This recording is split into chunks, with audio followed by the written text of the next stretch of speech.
Hey, how's it going everybody? Welcome back to the channel and welcome to a brand new Mount & Blade 2 Bannerlord mod. This is Age of Woe, which is a Warhammer Fantasy overhaul mod for Bannerlord. This mod adds in tons of very cool stuff. It has a complete custom map stretching from the norths of Kislev all the way down into the Border Prince's land with all the settlements filled out perfectly. It has tons of custom assets already in the mod, and the beastmen and the chaos are particularly very cool. And I think the overall art style is just really nice. Like, these load screens are pretty beautiful. However, I will mention that this mod definitely is at the beginning of its development journey. It definitely has a long way to go and isn't as polished as something like the old realms, as they're kind of doing it more modular, whereas this mod is kind of going full on, like, here's everything and we'll just improve it bit by bit. And I think if you're looking for something maybe a little bit lighter weight than, say, the old realms, this mod definitely will speak to you. So let's dive into the campaign and take a look at everything the mod has to offer. Also as well, you can see some of the custom armors as well as we're loading in and kind of picking our character. Okay, so we are now in the campaign map, so let's go ahead and take a look at everything that this mod does have to offer. As you guys can see, the campaign map is fully filled out from the norths of Kislev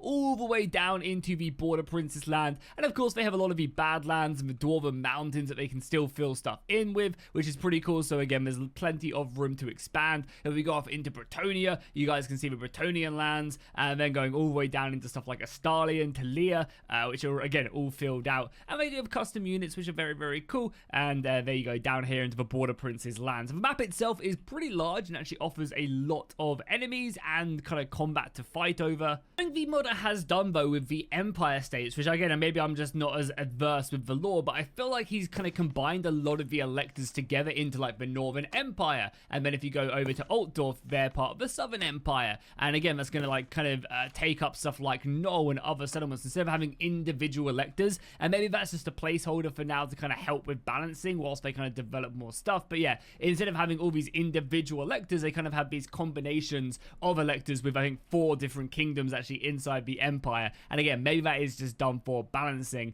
reasons. Again, like stuff like Muslon as well is all part of Bretonia, which is quite cool. Again, they haven't broken away yet and kind of used their corruption to take over parts of the land. And I will say, of the overall aesthetic of the campaign map, there's some really nice areas of it. They've done a great job with it. Again, if this is the first iteration, I'm excited to see when they start adding in like roads and the other details to really make it stand out. It kind of end up replacing a lot of these sprites and other stuff. So yeah, it's a really good start to the campaign map, and I guess just the main job is just getting everything filled out, and once that's done, like they have done, it's going to make life a lot easier. Let's take a look at some of the units that you can go ahead and recruit. So the Empire roster is fairly large, and you'll notice there is kind of a mismatch of assets. So at the moment, some are going to be vanilla assets for some factions and others are going to be completely custom, and there are several variants of these assets as well, providing again some unique kind of look for your soldiers. If we go down the roster itself, you can see the great swords going over to the sergeants, who just look super bulky. That guy looks very short though, I guess, you know.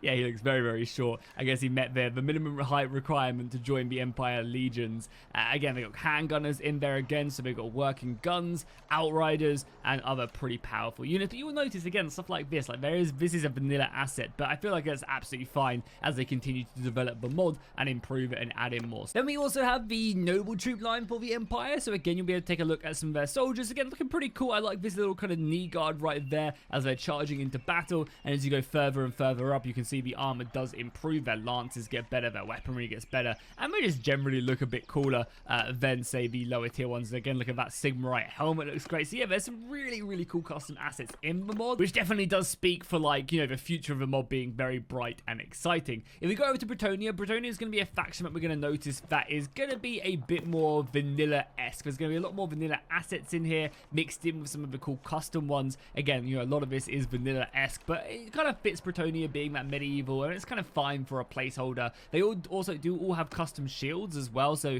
we do have a lot of custom Bretonian shields, which is really nice to have them in. And again, the Grail Pilgrims look really nice. Again, custom assets on all of them, and again, yeah, I can't wait to see them like fully fleshed out. Some really cool custom assets as well. These are the Knights of the Blazing Sun, and look at that guy back there as well. Look at his helmet. It's just a straight up sun. That is super cool. But yeah, you can see the custom stuff. Like there's plenty of that like kind of added in and spread throughout the settlements. We make our way over to Talia again. They're gonna have very much a medieval themed kind of armor and roster, and again I think Talia look really cool. So if this is a faction that you want to play, this is probably one of the best ones actually in the mod. Again, that medieval style of them looking very cool. Lots of cool custom assets from like open source armory and other mods, but also just kind of ones with this mod as well. Like this is a very cool looking kind of arquebus warrior. We even have their noble troop line. Again, it's going to be like a heavy crossbow infantry. Again, looking very nice. The border princes are next, and again they're going to basically suffice us with a lot of like kind of, I guess, medieval axe infantry, very aggressive soldiers. They got good lancers alongside them with crossbows, so not going to be utilizing the guns, but again, look at that chest plate. It looks very nice. Some units as well I'll quickly show off in the encyclopedia, and then we'll dive into a custom battle so you guys can see them up close and personal. But one of the things they've really got going for them is these monstrous beastmen. I think they've done a great job, and this is probably one of the highlights of the mod, is the sheer look of these beastmen. They look very cool, especially when you're diving into battle against them. Some of the lower tier units as well, these are just the Gores, again looking very nice indeed. They even have Bester Gores, which we've already seen with all their cool custom assets, which are very nice. And then we also have a ton of Chaos Warriors as well. Chaos are in here in multiple forms. We have the Exalted Elite Chaos Knights. We also have the Chaos Knights as well, and there's several variants of them. If you go to the Exalted ones, you can see the custom armor spread throughout them. Even their horse armors are looking very nice. And on top of that, the Chaos also get access to Marauders, so these are going to mainly be just like roaming parties around the campaign map. They're still going to be causing you plenty of issues. So that's it for the campaign map. As I said, the map itself is pretty fleshed out in the amount of factions scattered around, but there is still a lot of work left to go. There are plenty of custom units, and I think loads and like plenty enough to have a really good time playing this mod in its current state. As I said, this is very much more lightweight than say something like the Old Realms, and of course it's very much an earlier stage of development. I don't know how long this mod has been worked on for, but there is plenty of stuff left to do, and you can definitely tell this mod is just kind of starting to find its feet, and hopefully will be full steam ahead. So I've dived us into a battle so you guys can get a nice little up close and personal look at some of the units. Again, I love the horse armors that we have access to. Some of the shields look really cool. I was going to bring up our force right there. Got our cavalry on one side, our outriders on the other, and I think we're going up against Talia in this battle, so you'll see a bunch of the conquistadors. And again, the units look really good. The custom armor looks very nice indeed, with different shields and swords. Look at that helmet right there. So yeah, definitely a very cool start. We even have these flagellants units as well, who are all mixed in the sacred text. These guys are in their pants, which look very nice. And the rest of the cavalry as well. We make our way out to this right hand side. You can see the different colors in the lancers, the armors.